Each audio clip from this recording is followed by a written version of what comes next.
Et salut tout le monde, c'est le cycliste belge Alexandre. Je suis un coureur amateur en Belgique qui court particulièrement en EDH, qui veut dire échappée du Hainaut. C'est une ligue amateur un petit peu à part de la ligue officielle qui est reconnue par l'UCI. Mais dans cette ligue, il y a beaucoup de niveaux. Et la course que je vous propose de voir aujourd'hui, ce sont les championnats du monde EDH qui se sont déroulés en août, tout simplement, à Couvain. Et alors, petite particularité, cette vidéo elle dure très longtemps et j'ai beaucoup de points de vue parce que j'avais la chance d'avoir mon oncle Laurent avec qui j'ai fait la vidéo qui s'affiche au-dessus de votre tête, enfin au-dessus de ma tête.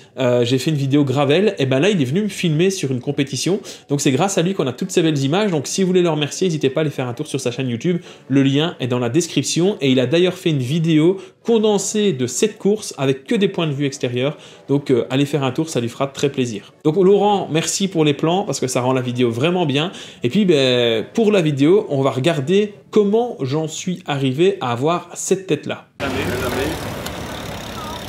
Bah si, j'ai vu qu'il y avait des ouais, mais on les reprenait, on les laissait sortir ici vent de face et puis on les reprenait là-bas. À un moment, j'étais tout seul dehors. Alors je me suis relevé parce que tout seul, c'est impossible. Comme vous vous en doutez, la course n'a pas été simple. Je vous laisse avec tout simplement mon moi du passé qui va vous conter cette course, ce championnat du monde de l'EDH. On se retrouve à la fin. Ciao!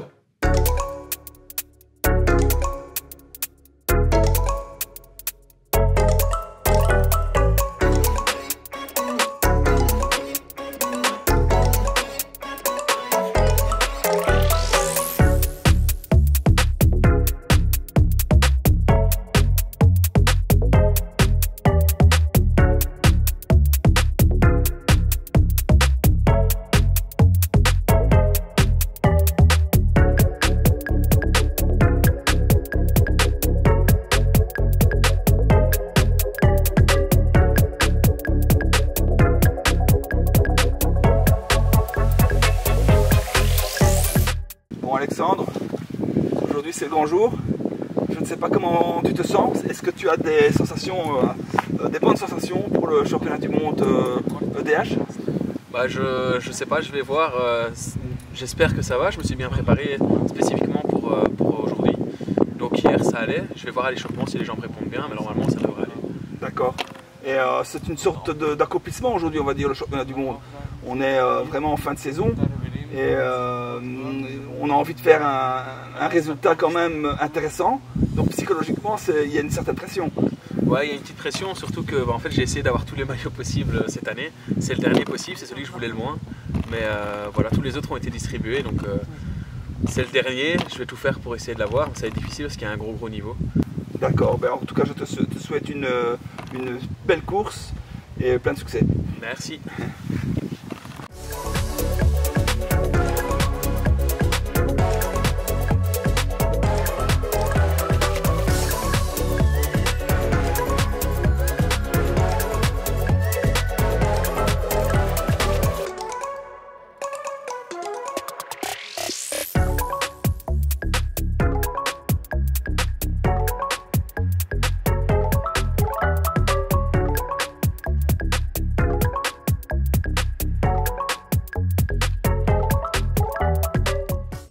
Allez, c'est parti pour cette course de Couvain. Accrochez-vous, hein, prenez un petit peu de popcorn comme d'hab parce que tout simplement ça va être un petit peu long. Il s'est passé beaucoup de choses dans cette course. Si les courses précédentes, ce que vous avez vu sur la chaîne YouTube, on était en préparation de cette course, là on perd pas de temps, il faut pas louper la bonne échappée, c'est vraiment le dernier objectif de la saison sur route. Il y en aura encore un en gravel un petit peu plus tard.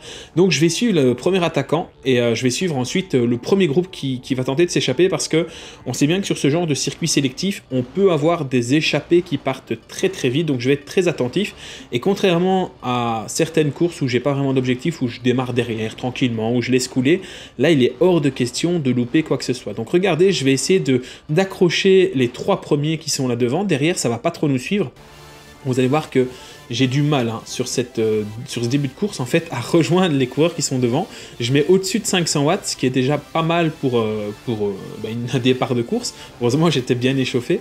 Et en plus on a vent défavorable et puis finalement je vais quand même réussir à rentrer sur ce groupe, mais après un très gros effort. Donc ici je rejoins le numéro 21. qui est un des favoris pour cette compétition. Je vais vous les donner un petit peu les favoris de cette course, mais il y en a pas mal. Et là, c'est Mauro Verleyen, ancien champion de Flandre EDH, qu'il faut suivre dans ma catégorie. Donc, il va falloir vraiment garder à l'œil ces coureurs-là. Alors, contrairement au championnat du Hainaut, où j'avais noté sur mon cadre avec un petit autocollant les numéros de dossard à surveiller, là, c'est le championnat du monde. Donc, tout le monde peut être champion du monde. Donc, il faut que je surveille tout le monde. Voilà, ça c'est le mot d'ordre, c'est plus facile, on doit se concentrer sur tout ce qu'il y a à faire, et on ne doit pas commencer à regarder, tiens, lui il sort, c'est quel dossard, il faut être attentif à ci, à ça, là non, dès qu'il y a quelqu'un qui sort, on y va. Alors, c'était la première fois que j'allais sur ce circuit, il me semble que c'était la deuxième fois que la course était organisée là, c'est un circuit très sélectif, hein. Donc ici, on a le vent en fait défavorable, on va tourner sur la droite, où on va avoir un vent de côté. Donc à partir de maintenant, le vent va venir de la gauche. Je vous l'explique un petit peu parce que ça aura son importance pour le reste de la course. Et alors vous le voyez au niveau des conditions climatiques, on est quand même sur quelque chose de parfait. Alors certes, il y a pas mal de vent. D'ailleurs, vous l'avez entendu, un interview que Laurent a fait de moi avant le départ. On entendait le vent dans le micro. Donc il y avait pas mal de vent. Mais la température, c'est l'idéal. Il fait 22 degrés, ressenti 17 degrés. Pour faire du sport, c'est vraiment pas mal. Alors regardez ici, il y a le vent défavorable et il y a deux coureurs qui ont continué leur effort. Moi personnellement, je commence un petit peu à saturer, hein. Ça fait maintenant 2 km en fait que je roule bien au-dessus de ma FTP, même bien au-dessus de ma PMA pour être honnête. Donc je vais un petit peu me remettre derrière et c'est là que je vais découvrir en fait que cette partie de circuit, si elle a l'air plutôt simple à l'entraînement, enfin à l'échauffement, et quand on la voit comme ça, c'est une petite pente à 2-3%. C'est une espèce de toboggan, donc ça descend. Donc au tournoi à droite, hein, tout à l'heure, ça descend, puis ça remonte, puis ça redescend, puis ça remonte. Et je me dis au début, bon, ça devrait aller, on va passer vite, mais ce qu'il faut se dire, c'est qu'à force de faire des tours, ça va être fatigant, mais vraiment fatigant, parce que pour l'organisme, c'est chaque fois des relances, c'est chaque fois être concentré, c'est chaque fois faire des efforts musculaires qui vont se payer par la suite. Alors c'est un petit peu nerveux dans cet endroit du peloton, on est plus ou moins 70 au départ, hein, 70 au départ de cette compétition, donc ça fait pas mal de monde, et moi le mot d'ordre c'est de rester placé le plus possible. N'oubliez pas, on a pris l'habitude depuis quelques temps maintenant de mettre une note sur 10 sur la compétition, sur ma prestation, donc n'hésitez pas à mettre une note sur la prestation, à pourquoi pas m'expliquer pourquoi, qu'est-ce que vous auriez fait de mieux, qu'est-ce que vous auriez fait pareil. Évidemment, c'est beaucoup plus facile à faire à froid, hein. Moi aussi, ici, à froid, le cerveau est beaucoup plus... c'est beaucoup plus facile de gérer le stress de la compétition, de faire les bons choix. Sur le vélo, c'est un peu moins facile, mais on va avoir une course vraiment où je pense avoir fait une bonne stratégie. Ma stratégie, en fait, c'était de ne pas louper l'échappée s'il y avait une échappée. Ça, c'était le premier point. Deuxième point, c'était...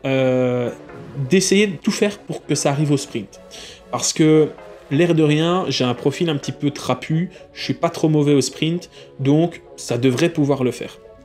Alors, on est ici dans le retour du circuit, donc à cet endroit-là, on va récupérer le vent arrière. Donc d'abord ici, on a un petit vent de côté d'eau, et puis on va tourner à droite ici après les pavés, et là on va prendre un vent de côté légèrement de la droite, donc forcément, hein, il est toujours de côté, et là franchement c'était l'endroit du circuit où ça faisait le plus mal. C'était très compliqué à cet endroit-là de gérer ses efforts, parce que vous aviez énormément de vent, on avait l'impression qu'il tournait un petit peu comme ça, c'est-à-dire que, comme vous le voyez, on roule très vite, parce qu'on est lancé, que c'est un faux plat descendant, mais en même temps, on sent très fort le vent. En fait, le vent arrête pas de tourner, en plus, nous, on change légèrement de direction dans cette course, donc ça va rouler très très vite.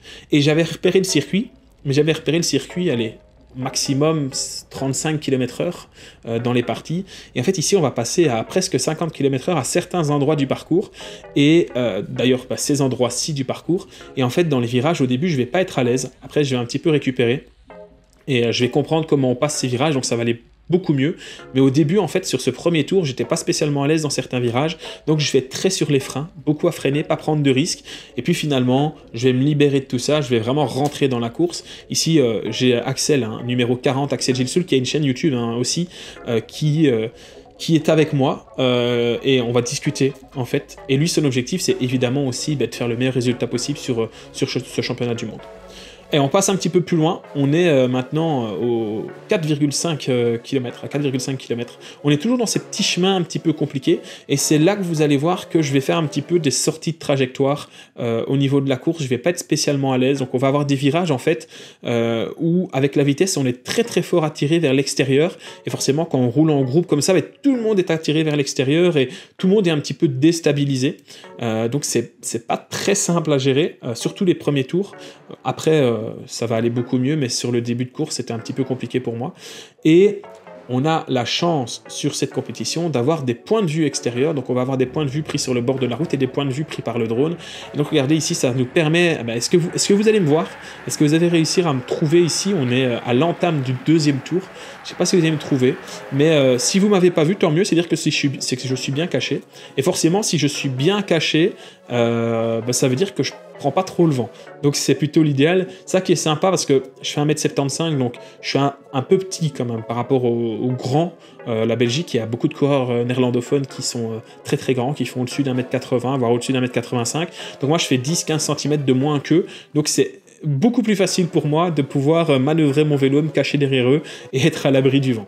Alors là on est dans la descente et on va attaquer ici après le gauche-gauche.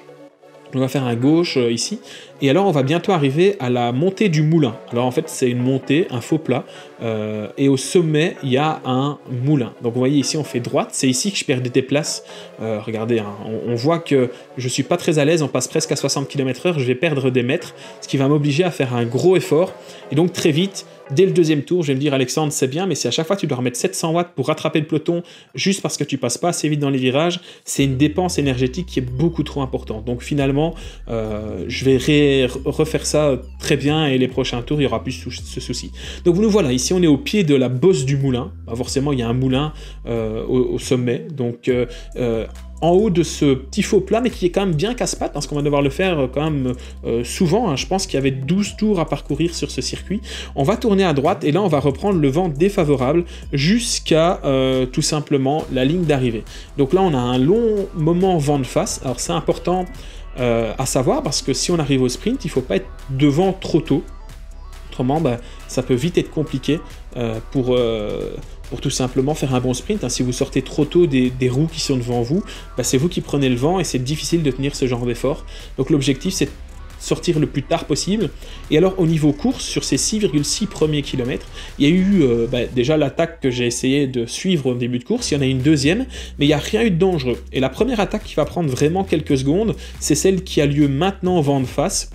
Mais en fait ça va jamais être bien long. Vent de face ici, les coureurs vont prendre de l'avance, on les voit un petit peu devant là avec les motos, mais très vite dans le même tour, même quelques kilomètres plus loin, systématiquement on va les reprendre. Donc ça va être un schéma de course qui va se passer plusieurs fois. Et c'est pour ça que je vais pas trop paniquer, je vais rester dans les 15 premières positions.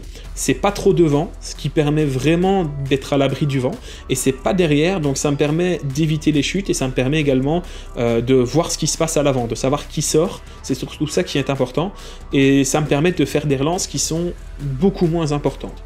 Donc quand je parle de chute, ça ne veut pas dire que les gens qui sont derrière chutent plus souvent, mais c'est juste que c'est statistique. Quand vous avez 60 coureurs devant vous, il y a 60 chances qu'il y ait quelqu'un qui tombe. Quand il n'y a que 20 coureurs devant vous, il n'y a que 20 coureurs qui pourraient tomber, faire une erreur devant vous. Donc c'est juste des statistiques. Après, heureusement, il n'y a pas eu de chute sur cette course. Tout le monde s'en est bien sorti. Et je touche de la peau de singe, je suis en train de me toucher le front. Pour la saison prochaine, j'espère que ça continuera comme ça. Il n'y a pas souvent des chutes sur les courses belges à l'EDH. Allez, on continue, on va entamer le deuxième tour. Donc vous avez vu que pour le moment ça s'est déroulé en deux phases. Une première phase où je me suis dit la bonne échappée pourrait partir tout de suite, donc on va être attentif. Et deuxième phase ici qui est une première phase de temporisation qui fait du bien parce que honnêtement j'étais à bloc.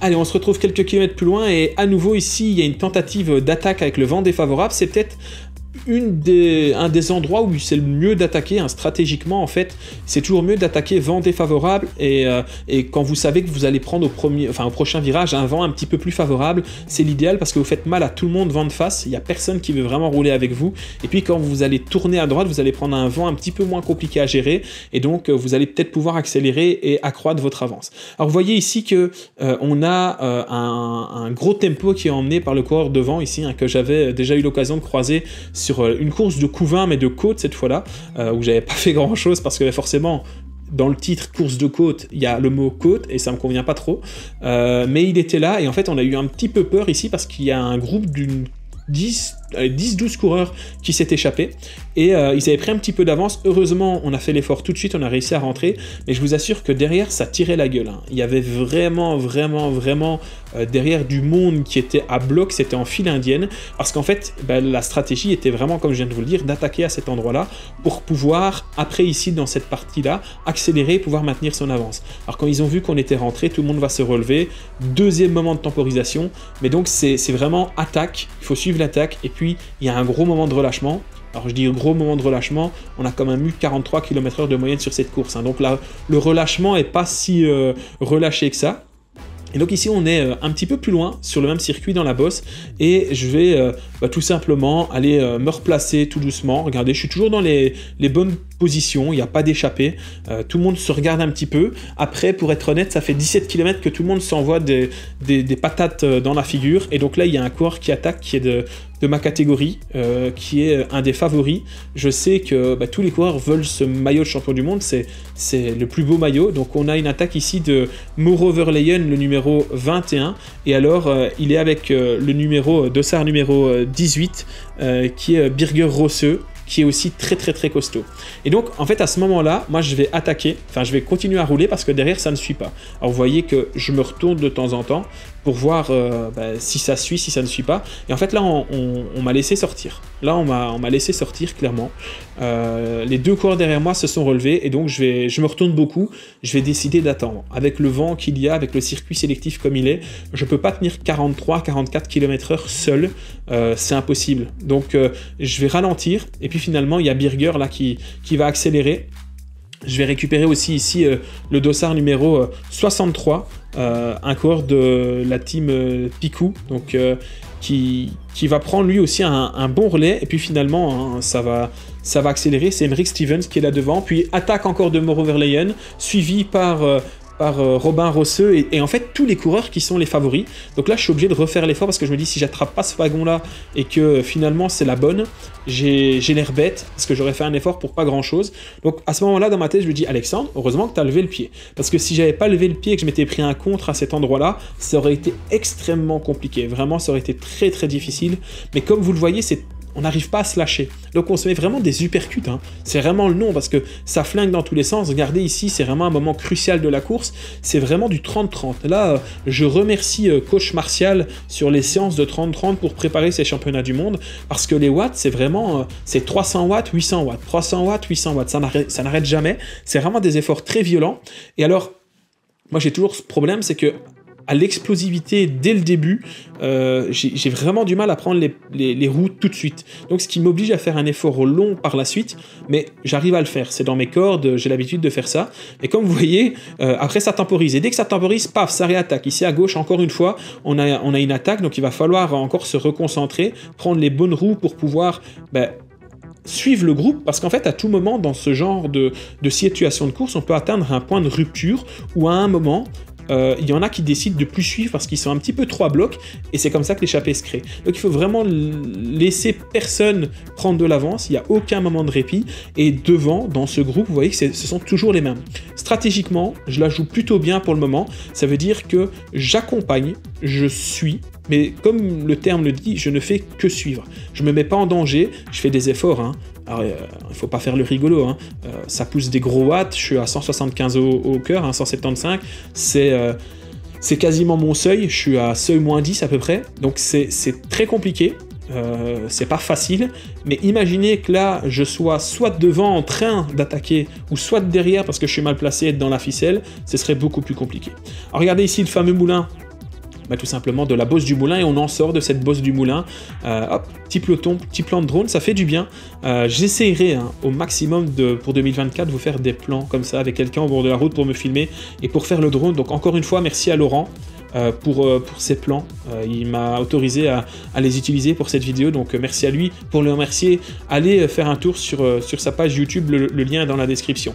Donc ici vous voyez que j'ai un petit peu reculé parce qu'en fait on est plus très nombreux dans ce groupe, on est pourtant toujours aux alentours de la 20e, du 20e kilomètre, mais il y a déjà eu un gros nettoyage dans ce peloton, et donc je peux me permettre de rouler dans les dernières positions en étant dans les 20-25 premiers. Donc c'est plutôt cool, et en plus là le peloton fait un petit peu rideau, parce qu'il y a du vent, et donc personne ne veut prendre vraiment les relais, même si ici, comme le montre l'image, il y a une accélération. On se retrouve donc à 21e kilomètre, on va passer sur la ligne d'arrivée, ce sera la ligne d'arrivée d'ici quelques kilomètres, et donc à nouveau ça accélère vent de face, c'est toujours la même stratégie, c'est-à-dire qu'il y a des coureurs qui essayent d'accélérer là, pour tout simplement faire une cassure et profiter de l'avance qu'ils ont quand le vent sera un petit peu plus favorable. D'ailleurs c'est ce qu'on apprend en école de vélo, c'est vraiment attaquer dans un vent défavorable, proche d'un changement de direction, pour profiter après de l'inertie et être poussé par le vent. Alors, vous voyez que je suis extrêmement bien placé à cet endroit-là de la course, je suis en 5-6e position. J'ai profité un petit peu que le peloton ralentisse pour réaccélérer. Et là, mon Roverleyen, il cale un petit peu. Mais moi, je ne peux pas y aller. Là, je suis à 187 au coureur. J'ai vraiment du mal et je peux pas y aller. Donc, ça va accélérer à nouveau. Je vais essayer de m'accrocher comme je peux. Mais là, l'accélération du champion de Belgique, donc Dylan Botterberg, elle est trop impressionnante pour moi. Je ne peux pas suivre. Donc, heureusement, là, il y a le champion de France qui va prendre son relais. Je vais être aidé ici par des coureurs qui sont à l'arrière, mais je suis là vraiment dans une situation très difficile. C'est compliqué pour moi d'arriver à suivre, je suis un petit peu dans le dur, même beaucoup dans le dur. Et d'ailleurs, regardez, on voit que le vent fait son effort. Dès qu'il y a quelqu'un qui fait un effort, comme le champion de France il y a quelques instants, il est obligé de s'écarter et on est à la limite de l'explosion. Vent de face, léger faux plat montant, 45-46 km/h, c'est extrêmement rapide. Là, ça fait très très mal. À ce moment-là de la course, je me disais, purée, il faut que ça ralentisse, il faut que ça ralentisse. À un moment, j'en étais même venu à me dire, il faut vraiment qu'il y ait une petite échappée qui sorte pour que le peloton ralentisse. En fait, c'est pour ça qu'on a une moyenne si élevée. C'est que tout le monde veut être devant et l'échappée n'arrive pas à sortir. Donc tout le monde fait des efforts pour essayer de faire casser tout le monde et finalement, personne n'arrive à sortir. Le peloton revient toujours. Dans ces 22-23 premiers kilomètres, le peloton finit toujours par revenir, ce qui complique un petit peu la tâche pour tout le monde et ce qui explique pourquoi on a eu un si grand nettoyage dans le groupe. On est 60-70 au départ, et finalement, là, dans ce peloton, on doit être plus que 25-30. Donc c'est compliqué. Là, il y a Dylan qui s'écarte, il lâche un petit peu la roue. Alors c'est logique, vous pourriez vous dire, mais qu'est-ce qu'il fait? Il faut savoir que je pense qu'ils sont parfois en stratégie d'équipe avec le coureur qui est juste devant ici, mon Roverleyen, et je pense qu'il s'était dit, bon, bah, c'est pas à moi de faire l'effort, voilà, je viens de faire l'effort, je viens de les ramener, bah, ils ont qu'à rouler, et voilà, donc finalement on se retrouve dans la descente, et à ce moment-là de la course, ça se passe encore bien, c'est-à-dire que je suis capable de me dire, bon, ça va, le niveau de la course, c'est dur à certains moments, mais je peux récupérer tranquillement. Et la bosse, là, la fameuse bosse qu'on va appeler les whoops, comme sur Zwift où ça descend, ça monte, ça descend, finalement, ça passe. Dans les 50 premiers kilomètres, ça va passer. C'est après que ça va être compliqué. Je vais commencer à avoir mal aux jambes, et là, ce sera moins rigolo. Allez, on se retrouve un petit peu plus loin. Vous allez voir que je vais un petit peu reculer, et en fait j'ai passé un long moment ici à laisser faire, parce que tout le monde comprend que l'échappée ça commence à devenir dur, donc tout le monde va s'arrêter d'attaquer. Alors ça veut pas dire qu'on va rouler moins vite, on va rouler un tout petit peu moins vite, 2-3 km/h moins vite, mais on va pas non plus mettre un coup de frein énorme, mais il va plus y avoir tant d'attaques que ça. Il va plutôt y avoir des coureurs qui vont attaquer de temps en temps, qui vont prendre quelques mètres d'avance, et puis qui vont reculer. Alors regardez, on va essayer de nous trouver ici, donc c'est le passage ici, on voit que c'est étiré, on a vent de face, et je vais être en queue de peloton, parce que comme on le voit à la façon de pédaler d'un petit peu tout le monde, ça pousse, on est plus ou moins à 250-300 watts, mais c'est respectable. On peut y aller, ça s'étire, mais on a vent défavorable, mais on est protégé. Je veux dire qu'on n'est pas sur une grosse accélération, c'est logique que le peloton soit en train de s'étirer, chacun reprend sa place un petit peu dans le groupe, et alors il y a du vent, donc tout le monde veut être derrière l'autre, et en plus c'est un petit peu sinueux, donc ça explique pourquoi c'est comme ça. Autre élément aussi à savoir, la route était un petit peu dégradée à cet endroit-là, donc bah, forcément on roulait en file indienne pour éviter les trous qui étaient présents sur la route.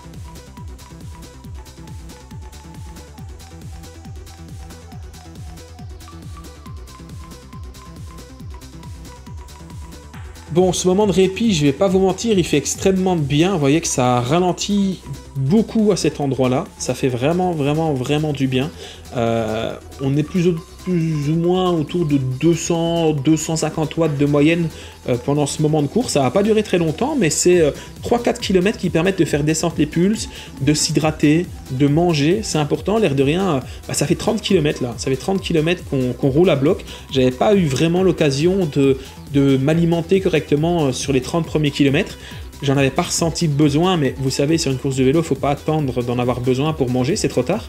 J'avais eu l'occasion de m'hydrater, mais pas possible de manger. Donc j'ai profité vraiment ici de la descente, du fait qu'on soit un petit peu tranquille pour me mettre derrière, manger et un petit peu faire l'état des lieux aussi. Regardez qui est encore là, parce que je me remarque bien à ce moment-là en reculant qu'on n'est plus très nombreux, donc ça va me permettre de faire un petit peu l'état des lieux et de me dire ok, bon, il y a encore tel gars qui sont forts, ceux-là on les a perdus, il faut être attentif, mange, bois, et puis ça risque de repartir très vite dans quelques instants. Bon, ça va être comme ça pendant une dizaine de kilomètres, hein, donc on va vraiment avoir un moment de relâchement, donc je vais rester dans les 15-20 premières positions, vraiment tranquille. L'objectif c'est maintenant de faire le moins d'efforts possible. De toute façon, il n'y a pas d'échappée, on est toujours en peloton, je peux voir qui attaque, et vu que je suis bien placé, je peux dire ok, toi t'attaques, t'es fort, il faut être attentif, il faut suivre le contre, ou il faut rouler, et toi t'attaques, mais t'es moins bon, moins fort, donc tu peux y aller. On décide de qui a les bonnes sorties, et puis surtout moi je cours en individuel, donc je suis tout seul, donc c'est pas à moi de rouler, ce qui est aussi bénéfique. Et donc ici il y a un coureur de l'équipe des Crazy Giddens qui va essayer de rejoindre le groupe qui est à l'avant, et donc je vais tout simplement décider d'accompagner. Voilà, je vais pas faire non plus trop d'efforts, mais je vais accompagner. Mais regardez, ça vous permet ici sur ces superbes images au ralenti de voir un petit peu à quoi ressemblait le groupe vu de la route, et de vous rendre compte que même si sur les watts on voit un 350, 400 watts, on se dit beau, ça va. En fait, en réalité, sur les visages, vous voyez que tout le monde est dans le dur. Ça permet d'avoir un petit peu un autre angle de vue, et je passe ici à ce moment-là, mais donc je suis assez bien placé dans ce groupe. Allez, on va prendre à droite, et ça va être reparti ici pour une fin de tour un petit peu plus facile, vu que le vent va être de l'autre côté. C'est beaucoup plus simple à suivre, mais ça va quand même accélérer. Donc je suis assez content de ce move de course, parce qu'en fait je suis resté plutôt à l'arrière. Alors c'est un grand mot parce qu'on n'était plus très nombreux, mais plutôt à l'arrière tout le moment où ça ralentit, c'est-à-dire pendant presque 10 km. Et puis finalement au moment où je remonte, c'est le moment où ça réaccélère. Donc je vais participer en fait ici à la poursuite pour pouvoir rattraper les coureurs qui avaient un petit peu attaqué dans le vent défavorable juste avant. Et donc on est obligé de faire l'effort, parce que en fait c'est un gros groupe de favoris quand même qui est devant, donc on peut pas se permettre de les laisser passer. Donc il n'y a pas de représentant devant des Crazy Giddens, donc ça explique pourquoi le dossard numéro 36 qui est là, qui est Adri j'ai oublié son nom, le Liveld je crois. Ça explique pourquoi il se met à rouler, et donc moi aussi je vais rouler. L'objectif c'est pas non plus de ramener tout le monde et de se dépecer comme pas possible, donc je vais mettre du rythme. Vous voyez, on roule quand même au-dessus de 45-46 km/h, mais je vais m'écarter et je vais demander les relais, et ça traîne un petit peu, hein. Au début ça traîne un petit peu, heureusement là je vais être relayé par des coureurs, toujours Adri qui roule aussi. Et en fait on va se relayer comme ça à 5-6 coureurs, et pas de panique, on va finir par rentrer. Mais c'était un petit peu là le coup d'électrochoc là, hein. C'est vraiment ce qui m'a fait dire ok Alex, c'est bien, t'étais pas si mal placé que ça, donc t'as pu rouler tout de suite, vous avez pu revenir, mais pour le même prix j'étais resté derrière 500 mètres de plus, et là ça aurait été plus compliqué parce qu'il y a eu des cassures sur ce fait de course là, et finalement on rattrape ici une partie des coureurs qui s'étaient échappés, avec d'ailleurs ici à droite Joachim Semoulin, un porteur du dossard numéro 10, qui a été 2 ou 3 fois champion du monde EDH, et qui venait clairement ici pour réitérer son exploit, hein, et redevenir à nouveau champion du monde. Donc c'est un coureur à surveiller, mais même s'il y a 3-4 coureurs qui sont repris, il y a toujours 3-4 coureurs qui sont devant, et il faut pas lâcher, parce qu'en fait si ici le groupe là de 5-6 dans lequel je suis en train de rouler se relève, c'est terminé. Tout le monde se relève, tout le monde fait rideau, et puis finalement le groupe qui est devant c'est peut-être la bonne échappée, on est à mi-course, un peu moins de la mi-course, ouais, donc il faut être attentif. Donc on va continuer les efforts. Vous avez vu que je fais un effort plus ou moins à 500 watts, et puis dans les roues je me remets à 300 watts, et donc on va rouler comme ça. Donc ça roule très fort, en plus il y a des très bons rouleurs qui sont là avec moi, je suis très bien accompagné. Donc ça va nous permettre de, au prix d'un effort, mais pas non plus si violent que ça, de rejoindre le groupe qui est à l'avant, et en plus de ça, faire des dégâts dans le groupe qui est derrière, parce que forcément, ça va faire des grosses cassures ce fait de course, parce que ça va accélérer très fort. Imaginez, nous devant, on roule à 44-45 km/h pour rentrer, derrière les mecs qui étaient déjà dans la ficelle, ils doivent peut-être rattraper 3-4 secondes supplémentaires par rapport à la position dans laquelle j'étais, mais récupérer 3-4 secondes quand ça roule à 45-50 km/h, c'est extrêmement difficile. Donc c'est très très très compliqué. Et on a de la chance, c'est qu'on va reprendre, regardez, on va rejoindre ce groupe dans la fameuse côte du Moulin, et donc ils vont reprendre vent de face ensuite, et donc ils savent bien qu'ils sont repris. Alors regardez, hop là, voilà, on reprend tout le monde, on vient de tous les récupérer. Là vous voyez que je prends le virage du début de course beaucoup mieux, je lâche pas la roue du coureur qui est devant, et donc on va pouvoir repasser une nouvelle fois sur la ligne d'arrivée, tranquillement, en étant dans le premier paquet, il n'y a toujours pas d'échappée.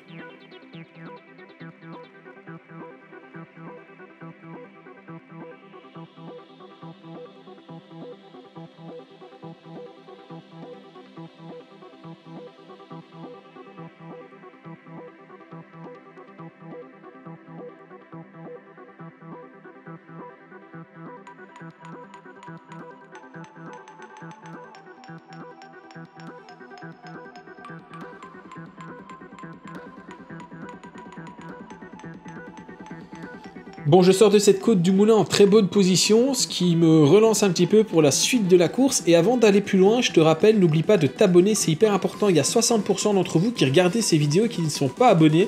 Donc abonnez-vous, c'est gratuit. Activez la cloche et comme ça vous ne louperez aucune vidéo. Je vous rappelle maintenant, les vidéos c'est tous les vendredis à 20 h. Évidemment, vous pouvez me retrouver aussi sur Twitch dès qu'il fait pas beau, c'est-à-dire très souvent, pour mes entraînements Zwift. Et donc, ce sera sur Twitch, le cycliste belge. Et pour le moment, à l'heure où je fais cette vidéo et à l'heure où vous voyez cette vidéo, je suis dans un cycle Sweet Spot que je fais sur Home Trainer. Donc, n'hésitez pas à venir. Évidemment, la petite promo en plus, Instagram, c'est très important. C'est un petit peu l'endroit où je vous raconte mon quotidien en plus des vlogs Road to 2024 qui arriveront très très bientôt. Alors regardez ici, on a un ralentissement. Ça me permet de reboire, remanger un coup. Donc j'ai mangé 2 fois en 15 km, mais j'en ressentais le besoin. Et rebelote, au même endroit, on a à nouveau une accélération sur le vent de face. Rien de dangereux, bien évidemment, parce que vous le voyez, dans cette partie du circuit, on se retrouve à nouveau avec tout simplement un regroupement. Regardez, ça se tasse un petit peu, tout le monde se regarde, ça laisse partir quelques coureurs à l'avant. C'était un petit peu ce que je redoutais. Parce que je me suis dit, c'est peut-être le moment, ce genre de situation où tout le monde commence un petit peu à être dans le dur, parce que tout le monde a, enfin en tout cas tous les gros favoris se sont un petit peu marqués à la culotte et donc on fait beaucoup d'efforts et on voit que tout le monde commence un petit peu à pédaler avec les oreilles, ça devient difficile pour tout le monde et donc c'est un peu le moment où on peut craquer psychologiquement, physiquement bien évidemment, mais c'est le moment où on peut se dire bon, là j'en peux plus, j'y vais pas. Et c'est comme ça qu'il y a un groupe de 2-3 coureurs qui s'échappent et on n'arrive plus jamais à les rattraper. Donc c'est vraiment un moment crucial, hein, cette partie-ci de course, il faut vraiment être très attentif, il faut faire très très attention. Heureusement, on va avoir le virage à droite, retourner sur cette partie de circuit qui est un tout petit peu plus facile et on va avoir un regroupement général. Regardez, c'est très très étiré sur cette partie de course, hein. On voit qu'ils sont déjà là-bas dans le virage, hein, les premiers, mais rien de bien dangereux. Quand le premier va se relever parce que il y a quand même du vent et c'est pas facile, on va avoir un regroupement et on va pouvoir être tous ensemble.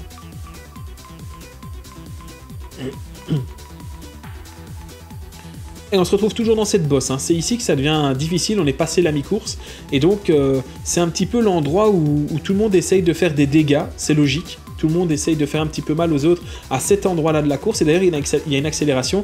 Et comme d'habitude, hein, d'ailleurs, c'est ce que je vais travailler un petit peu ici avec Coach Mama, l'explosivité pour sortir dans les premiers temps, c'est un petit peu compliqué. Et c'est un petit peu compliqué pour pas mal de monde, hein. On voit qu'il y a beaucoup de coureurs qui s'écartent. Et puis, finalement, sur la longueur, vu que je suis quand même habitué, je suis plutôt un rouleur, moi. Donc, je vais pouvoir rentrer tranquillement. Donc là, je mets 150 watts parce que je vois que devant, ça ralentit. Et c'est pas à moi non plus de faire tout le travail. Et je vais avoir le relais là qui va être pris par un coureur d'une autre catégorie que moi, mais qui est un gros favori quand même sur la course d'aujourd'hui et qui, je pense, fait un gros travail pour son équipier sprinter en cette fin de course. Donc voilà, je vais me faire tout doucement ramener, c'est le plus important, mais vous voyez que le schéma de course c'est systématiquement le même, hein. C'est-à-dire qu'il y a des tentatives d'attaque et c'est chaque fois des attaques vaines, parce que ça ne sort pas. Et ça, je l'avais compris quand même très rapidement.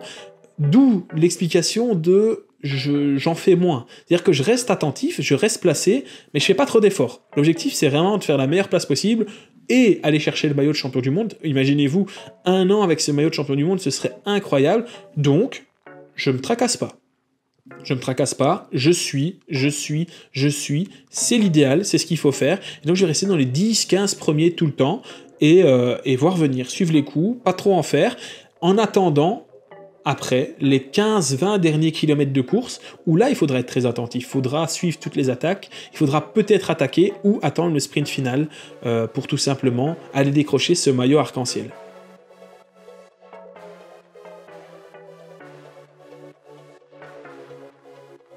Une accélération ici de Mauro Verleyen, un dossard numéro 21, ancien champion de Flandre, et là il y va très fort, donc il met un gros relais, alors il est très léger, il doit faire facilement 15 kg de moins que moi, donc ici dans le faux plat montant, lui il reste debout sur les pédales, moi dans un premier temps j'ai du mal à le passer, mais après quand il s'écarte, je continue son effort, et j'ai quand même des bonnes jambes. En faisant le montage de cette vidéo, je me suis dit mais purée, les watts que j'avais ce jour-là, c'est pas mal du tout. D'ailleurs en faisant le montage, j'avais envoyé un message au coach en disant coach, je suis en train de regarder la vidéo du championnat du monde, et franchement, les watts sont assez bien.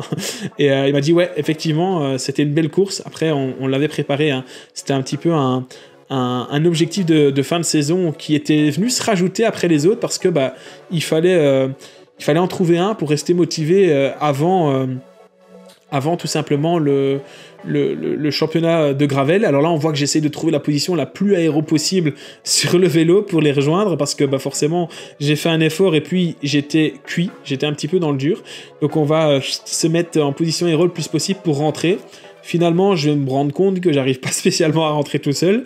Donc je vais quand même maintenir l'effort, mais je vais demander des relais aux autres et en fait ça attaque dans tous les sens, c'est un véritable bordel. Forcément, on arrive tout doucement en fin de course, personne ne veut faire des efforts pour les autres. Ce serait idiot de faire des efforts pour les autres à ce moment-là de la course.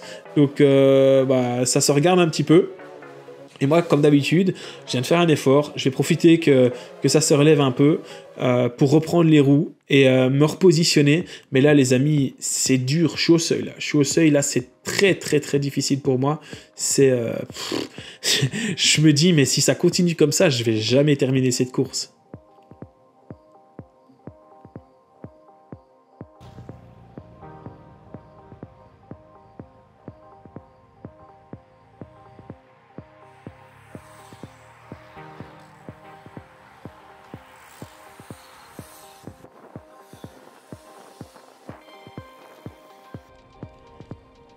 Bon, 63,5 km, il reste donc 23 km sur cette course, donc c'est à partir de ce moment-ci qu'il va falloir être très attentif. Là, on peut plus se permettre de faire la moindre erreur, donc je viens encore une fois de m'alimenter, de manger, pour vous donner un petit peu une idée. Alors moi, je consomme des gels Morten, et pour vous donner une idée, là, j'ai pris 0 gel sur les 30 premiers kilomètres, et puis par contre, entre le 30e kilomètre et le 65e kilomètre, j'ai pris 5 gels.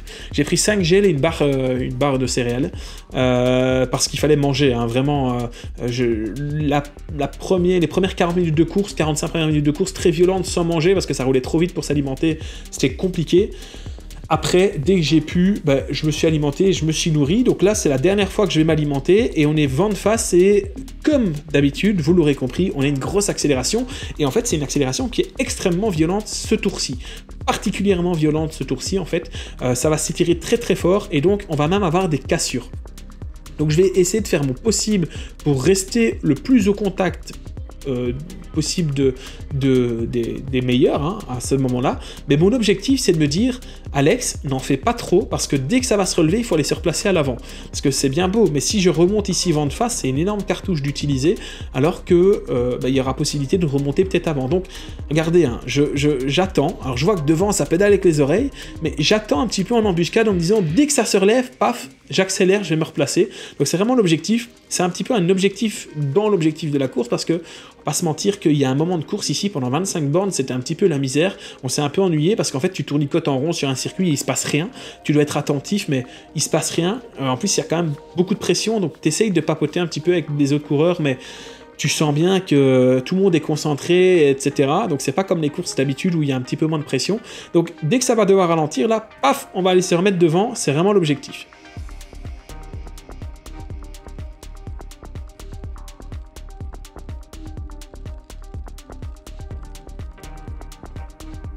Et regardez le coup de l'embuscade, il va falloir le faire ici parce que le coureur devant il explose un petit peu, donc hop, on va passer et on va refaire un petit effort. Bon, les watts là je les ai, hein. Franchement dans sa roue j'étais bien, je vais pas dire que j'étais à l'aise en train de fumer la pipe, mais ça allait, regardez d'ailleurs je rentre facilement, et comme je l'avais dit, dès qu'il y a un petit ralentissement, on va aller se repositionner à l'avant, et donc ici on va arriver dans les derniers tours, et on est vent de face. Je vais profiter ici de l'effort de Mauro Verleyen, le dossard 21, pour me replacer sans faire trop d'efforts, parce que le vent vient vraiment en plein devant ici. Il y a des coureurs qui me remontent qui me remontent sur la droite, et donc tous ces coureurs là en fait qui sont en train de remonter, ils me créent une espèce de bulle de protection du vent qui me permettent de remonter.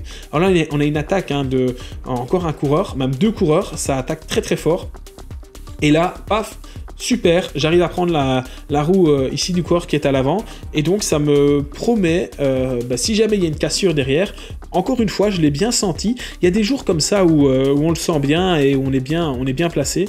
Donc hop, on va se mettre devant, on est parti. Le coureur en jaune là devant, il me semble que c'est Carrera Coppens, mais je suis pas sûr. Dossard 55, je sais pas si c'est lui, mais il me semble que c'est lui. C'est un coureur, les amis, ultra puissant. Franchement, il reste assis, c'est un tracteur. Donc voilà, je vais... Bon, le tracteur, bon là, il est en train de nous lâcher, donc il va rejoindre le groupe qui est devant. Et je me retrouve ici dans la roue d'un coureur de la team Champions Bike, qui est un magasin de cycles. Et donc, là, je veux pas faire l'effort.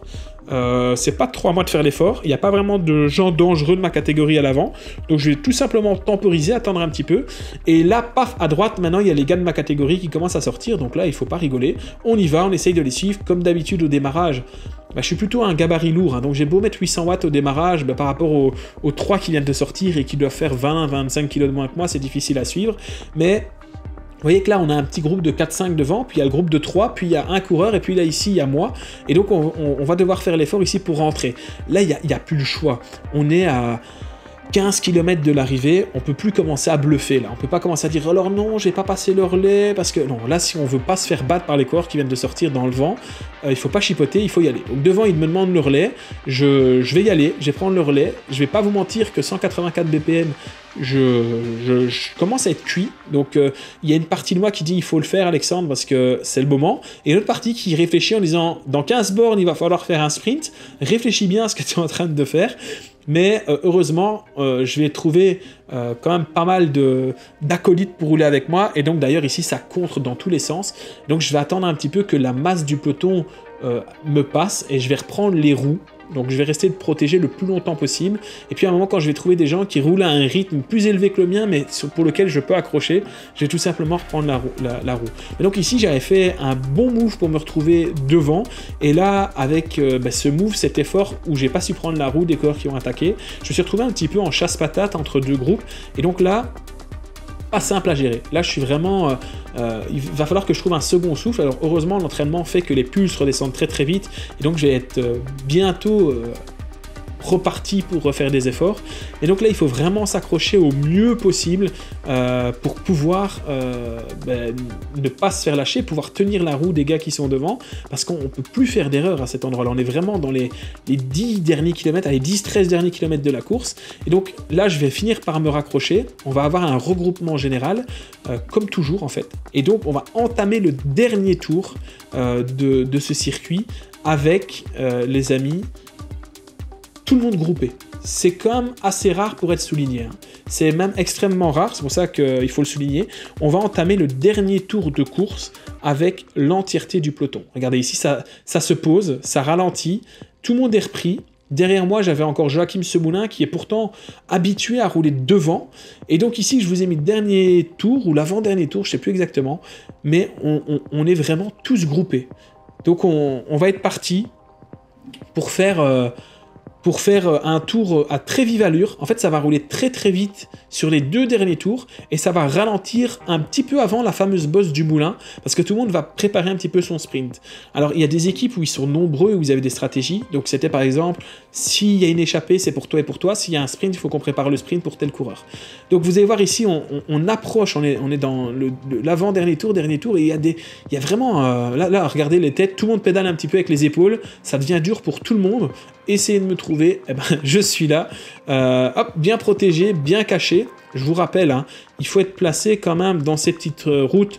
Le vent vient légèrement de la droite, donc il faut être placé à gauche comme je le suis ici. Et là, c'est une situation que j'aime bien. Parce que j'arrive à bien me faufiler, moi, dans ce genre de chemin. C'est quelque chose que j'apprécie bien. Et donc, on est dans le dernier tour, il va rester 3 km ici. Et l'objectif, le vent est de face dans la ligne droite, donc il ne faut pas être trop tôt devant. Autrement, c'est compliqué. Autrement, c'est voire impossible de pouvoir faire un super résultat. Parce que, imagine, tu sors à 500 mètres de la ligne et tu fais ton sprint et tu te retrouves là en tête. Bah, en fait, avec le vent, tu fais 40% d'efforts en plus et tu peux pas suivre les autres, quoi. Donc ça serait très très compliqué.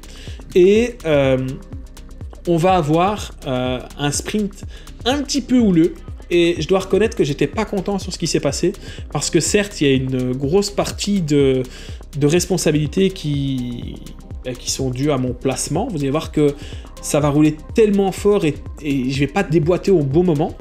Mais je vous spoil, hein, je vais aller chercher une 7e place, ce qui est pas si mal que ça. Mais j'estime que, honnêtement, j'aurais pu aller chercher une 3e ou 4e place. Mais je vais être gêné dans le sprint. Alors je vais être gêné par qui, par quoi, comment. En fait, il faut savoir que sur cette course, il y a quelques coureurs qui se sont dit, et tant mieux, c'est ce qu'il faut, ils se sont dit, ah bah tiens, j'ai profité qu'il y ait une course dans ma région pour aller me tester sur une course de vélo. Et donc ils vont s'inscrire, mais je crois que c'était leur première course. Et ils avaient vraiment... à l'équipement pour faire du vélo, etc. Enfin, on voyait bien que c'était leur première course, et tant mieux, ils viennent nous affronter, etc. C'est très chouette, c'est ouvert à tous, et il faut que ça se démocratise, etc. C'est pour ça que le DH existe, parce que c'est beaucoup plus démocratique que la fédération officielle.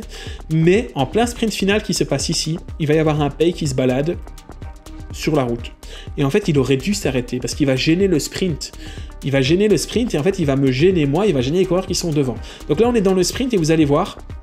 Donc on est parti, je suis quand même assez mal placé, donc je suis en 20e position. En vrai, je suis en 20e position. Le vent, donc, il vient légèrement de la droite, 3/4 face droite. Il est un petit peu tourné, et j'essaye de remonter comme je peux, mais vous voyez, déjà, ça frotte beaucoup. Donc ça se referme souvent devant moi. Là, j'ai bien les mains en bas du cintre. Je vois autour de moi tous des mecs qui sont forts, et dans la bosse, il y a quelques corps qui ont réussi à sortir. Donc il y a Robin Rosseux de ma catégorie et Dylan Butterberg qui ont réussi à sortir. Donc ils vont aller faire 1 et 2 avec 20 secondes d'avance à peu près. Donc bravo à Robin Rosseux qui est devenu champion du monde, Dylan Butterberg qui fait 2. Et puis ensuite, on va arriver au sprint, et autour de moi, j'ai tous les gars... J'ai Xavier Rifflard, j'ai tout le monde. Et donc j'essaye de lancer mon sprint pas trop tôt. Et là je me dis j'ai mis une première impulsion. Et là je vais mettre une deuxième impulsion ici. C'est un petit peu... j'aime bien faire ça. Et là, et hop là, je suis bloqué. Parce qu'il y a l'autre qui est là. Et donc bah, je vais perdre 3-4 places. Parce que j'en avais encore dans les jambes. Et donc j'ai vraiment ragé. Regardez, on va le voir avec le drone. On nous voit arriver de loin. Et donc on voit les 2 premiers là qui arrivent avec un petit peu d'avance. Bravo à eux. Et puis on arrive juste derrière. Et ouais, je suis bloqué, et vraiment, je vais aller finir à une 15e place du classement général de cette course. Ça fait des dégâts, on n'est plus très nombreux à l'arrivée. Il y aura encore des groupes derrière qui vont arriver. Mais surtout, je vais aller chercher une 7e place dans ma catégorie. Mais s'il n'y a pas cet ennui, peut-être que je fais 7e parce que je suis à bout de souffle, mais peut-être que si on enlève ce gars de la route, je fais 3 ou 4e. Donc ça aurait changé tout le résultat. Donc ici on voit hein, les coureurs qui ont réussi à s'échapper. Donc on a Alexandre Toubeau qui gagne dans la catégorie, dans l'autre catégorie. Donc bravo à lui, champion du monde. Derrière lui en vert, on a Robin Rosseux. Félicitations, proficiat Robin. Champion du monde EDH 2023, il aura un beau maillot à porter l'année prochaine. Et puis ici, on a le sprint qui se lance. Donc les coureurs qui vont arriver ici, ce sont des coureurs qui ne sont pas de ma catégorie. Donc il faut faire comme s'ils n'existaient pas, mais on va le revoir un peu après, hein, au loin, mais on va me voir râler, on voit l'autre en vert là, qui est levé là. En fait, il aurait dû s'arrêter, je comprends pas comment il s'est pas dit je vais gêner, quoi. Il y a un peloton qui arrive à fond de balle. Alors là, il y a Dylan Butterberg qui vient faire 2e, bravo à lui, le champion de Belgique 2e. Et on a Joachim Semoulin qui rate de pas loin hein, son objectif, je crois qu'il fait 3 ou 4e. Et puis là, on voit les coureurs de ma catégorie qui arrivent seulement maintenant. Donc avec le dossard blanc, un là, puis le 2 en jaune là, puis le 3 encore en jaune avec son casque jaune, puis le 4 ou 5 là, c'est Mauro Verleyen, et puis c'est moi. Donc honnêtement, c'est difficile à dire. Est-ce que j'aurais pu, sur les 100 derniers mètres, remonter les 5-6 mètres qui manquaient? J'estime que oui. Mais c'est difficile à dire, on peut pas refaire le passé, mais regardez ici, on va vraiment voir que j'ai été gêné. Alors ça explique pas tout, hein, mais la porte va se fermer, et donc là, voilà, il y a le touriste, et j'essaye de l'éviter comme je peux, mais tout le monde râle, hein, il n'y a pas que moi qui lève le bras, tout le monde râle, parce qu'en fait, il nous bute le sprint, quoi.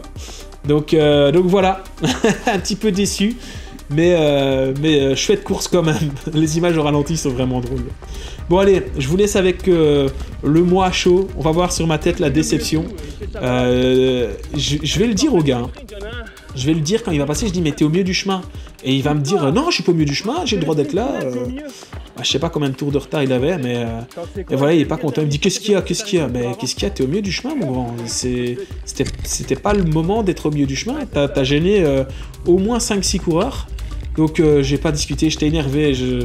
Voilà, il faut pas réagir à chaud. Voilà, mais encore maintenant, hein, je suis un petit peu dégoûté d'avoir foiré mon sprint, en partie à cause de moi, et dans une autre partie, parce qu'il y a eu voilà, quelqu'un qui ne devait pas être placé là, qui était placé là. Bon, moi je vous fais des bisous. La vidéo n'est pas finie, hein, il y a encore quelques éléments à voir jusqu'à la fin de la course. Regardez là, vous voyez Laurent qui sort son appareil photo pour me filmer et pour avoir les vidéos de la fin de la course. Moi je vous fais des gros bisous, n'oubliez pas de vous abonner, et je vous laisse avec le mois du futur qui n'a pas encore tourné cette partie de vidéo.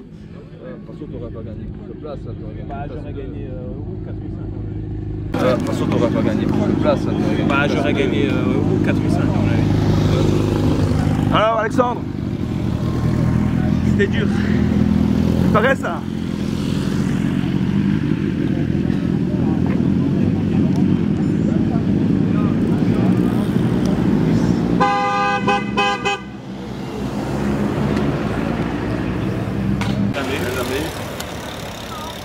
Bah si, j'ai vu qu'il y avait des petites étoiles. Ouais, mais on les laissait sortir ici, vent de face, et puis on les reprenait là-bas. Alors à un moment, j'étais tout seul dehors. Alors je me suis relevé, parce que tout seul, c'est impossible.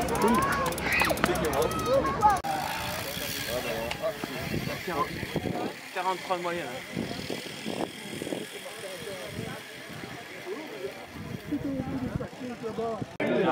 Donc tout d'abord, vous êtes remercier et féliciter.